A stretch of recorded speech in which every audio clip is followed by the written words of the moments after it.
The late great Robin Williams, how he is still missed to this day.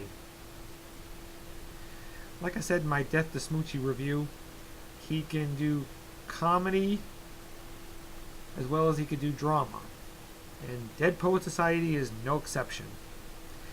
He stated in an interview that Dead Poet Society is one of his most favorite films he's ever done because he enjoyed the character and he enjoyed working with director Peter Weir. Now, this is basically a drama with some funny moments, mostly delivered by Robin. I think some directors know that when they let Robin go off and do his improvisation moments in their films because they know that's Robin, they know that, and he knows that suits him. And it seems to work well here when he does those moments because they're pretty enjoyable to watch. Robin Williams plays John Keating, a poetry teacher at an elite prep school. This film takes place in 1959 when the boys of the prep school are surprised by Keating's different style of teaching because he does teach them to love poetry, but what he's also teaching them is to think for themselves, choose who you want to be, and not let society choose who you want to be. And this being in the late 50s, that was kind of an issue. Nowadays, it's no problem. And each of the boys, who were played by Ethan Hawke, Josh Charles,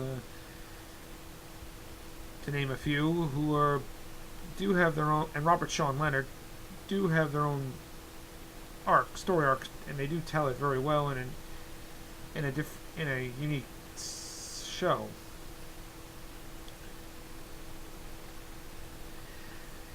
Ethan Hawke was in the movie Explorers. He didn't act in the movie for another 4 years because his parents didn't want him to get caught up in the role of being a teen actor. They wanted him to concentrate on his studies, and after that he went back to acting. And I think he delivers a good performance as a young man trying to find himself, and